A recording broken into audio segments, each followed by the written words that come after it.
Olá, sétimo ano. Hoje nós iremos estudar a página 19 do módulo de vocês, calor e ambiente. Então, as atividades humanas relacionadas ao uso de queima de combustíveis fósseis ao longo de décadas produzem efeitos nocivos ao planeta. O que significa nocivos? São efeitos prejudiciais ao planeta. Nós vimos que desde o início da industrialização, as máquinas foram tomando conta da mão de obra e, consequência disso, para o funcionamento dessas máquinas, são utilizados algumas fontes de energia. Fontes estas que são prejudiciais ao planeta, porque poluem a atmosfera, poluem o planeta, provocando grandes problemas. Então, o calor que gera energia e gera trabalho, ele traz alguns danos ao planeta. Então, não só tem seu lado positivo, qual seria o lado positivo? Com essa industrialização, o surgimento das máquinas, aumentou a produtividade, a eficácia também. Porém, o planeta sofre com isso. Por isso que nós iremos estudar as consequências negativas do uso do calor para o meio ambiente. Então, como para movimentar essas máquinas, para que elas realizem trabalho, são necessários o uso da queima de combustíveis fósseis, e esses combustíveis eles são nocivos ao planeta, agride a camada de ozônio, por exemplo, que protege a Terra de raios ultravioleta, e intensificando o efeito estufa. A gente sabe que a relação entre o calor e o ambiente ele tem sido alvo de muitas manchetes nos últimos anos. Praticamente são todas negativas.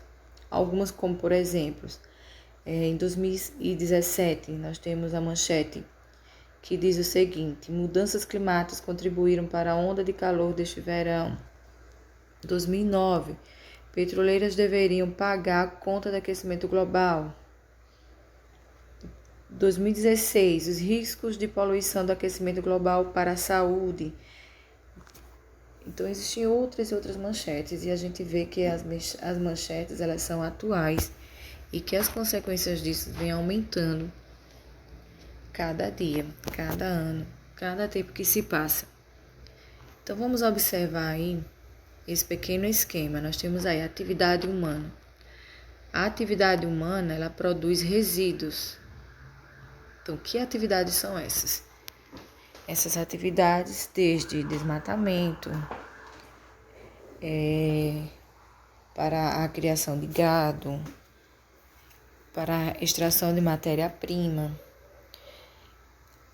e outros tipos de atividades humanas, vai produzir resíduos que podem interagir com a camada de ozônio e intensificar o efeito estufa. Isso vai contribuir para aumentar a média de temperatura global, podendo resultar no aumento das catástrofes naturais, como inundações, as tempestades, os furacões e tsunamis. A gente sabe que esses fenômenos naturais, como o próprio nome diz, eles são naturais, eles sempre existiram. O problema é que, com as ações humanas, eles estão sendo cada vez mais intensificados, acontecem com mais frequência. E os problemas são bem complicados. Então, uma vez que a gente agride a natureza, ela nos devolve com ações que são as catástrofes naturais. Então, a gente precisa monitorar essas intensidades e a frequência dessas catástrofes, bem como das condições climáticas para tomar decisões para o futuro. Com raras exceções, a comunidade científica ela entende que a Terra ela está passando por um período de aquecimento que está causando e intensificando fenômenos como inundações, tempestades, furacões e tsunamis. Para a maioria da comunidade científica, a ação do ser humano tem contribuído para acelerar essas mudanças climáticas. E um dos indícios é o acúmulo de gás carbônico na atmosfera. É um dos componentes que mais formam misturas de gases no ar. Então, algumas dessas catástrofes, de efeitos nocivos ao planeta, nós temos aí o ozônio e o efeito estufa. O que é a camada de ozônio? Ela é concentrado, situado entre 15 km e 30 km da superfície do planeta. Absorve boa parte dos raios solares ultravioleta prejudiciais à saúde humana. É um regulador natural de temperatura da Terra.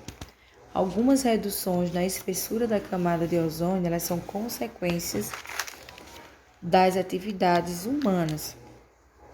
Então, a camada de ozônio é como uma camada, né? Ela protege a Terra dos raios solares para evitar o calor excessivo. Caso houvesse, não houvesse a camada de ozônio, então não seria quase impossível existir vida, uma vez que esses raios ultravioletas intensos prejudicam a saúde humana. O ozônio, tem como símbolo o O3, e ele é um gás que está concentrado, como eu falei a vocês, numa altitude que varia de 15 a 35 quilômetros. E esse gás, ele filtra os raios ultravioletas. Além do perigo que ele nos oferecia, se não existisse, o aumento da intensidade dos raios ultravioleta, ele também iria dizimar, ou seja, matar boa parte dos seres vivos. Então, há mais de 30 anos foi identificada uma diminuição na espessura dessa camada de ozônio sobre a Antártica. E para piorar, em anos seguintes, cientistas identificaram também que esse buraco ele estava aumentando e que a concentração de ozônio na atmosfera vem diminuindo em vários pontos do mundo, inclusive no Brasil. Diversas pesquisas levaram à conclusão de que os responsáveis dessa destruição da camada de ozônio são algumas substâncias químicas que são compostas por CF6, que é o conhecido como clorofluorcarbonetos ou clorofluorcarbonos. Esses gases eles eram usados em sprays, aerossóis e geladeiras. Atualmente eles foram substituídos quase completamente, Ainda existem alguns que utilizam desses gases, mas praticamente foram substituídos por outro gás, o HCFC, que é o hidroclorofluorcarbono, que continua agredindo a camada de ozônio, ainda que com impacto dezenas de vezes menor. Então, foi substituído por um gás que diminuiu a intensidade desse impacto, apesar de que ainda prejudica, Vamos dizer assim, é menos, a aceleração mínima. Então, quando esses gases, os clorofluorcarbonetos, ele entra em contato com o ozônio, ele provoca uma reação química que vai reduzir a quantidade de gás na atmosfera. Por isso que surge o buraco. E a consequência disso é alarmante, principalmente para a saúde humana. Pode provocar câncer de pele, principalmente. E nós temos aí o efeito estufa, que é um fenômeno natural que retém parte da energia solar incidente na sua superfície do planeta. Graças a esse fenômeno, a temperatura do planeta como um todo ele não varia abruptamente. Sem ele, os dias seriam muito mais quentes e as noites muito mais frias. Não existiria vida, Porque seria impossível sobreviver em temperaturas extremas. Então, o efeito estufa, ele funciona como um cobertor. Ele é um cobertor do planeta Terra, vamos dizer assim. Ele aquece o planeta Terra. Parte do calor que é emitido pelos raios solares, ele é absorvido no planeta, pelas plantas, pelos seres vivos, e outra parte ele sai. Mas o que é que está acontecendo? O principal gás formador do efeito estufa é o gás carbônico, CO2. Só que as ações humanas, como o aumento das queimadas, o desmatamento das árvores, o uso e a queima dos combustíveis fósseis, na utilização dos automóveis, das indústrias, isso serão liberados grandes quantidades de gás carbônicos para a atmosfera, aumentando esse efeito estufa. Então, o cobertor vai ficar, vamos dizer assim, vai ficar mais grosso. Vai virar um edredom. Isso faz com que aqueça mais. Então, parte parte que deveria sair do calor, deveria sair do planeta, ele vai ficar retido, provocando assim o aquecimento global. E as consequências do aquecimento global são muitas, e a gente sente, né, nos dias atuais. Derretimento das geleiras, desaparecimento de ilhas com o aumento, né, a elevação do nível do mar, alterações climáticas, tsunamis e outras catástrofes naturais que estão acontecendo com mais intensidade. Então é isso, sobre calor e ambiente.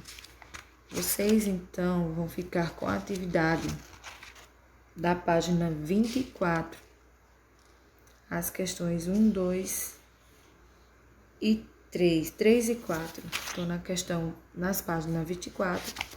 Vocês vão responder a questão 1, 2, 3 e 4. Até mais.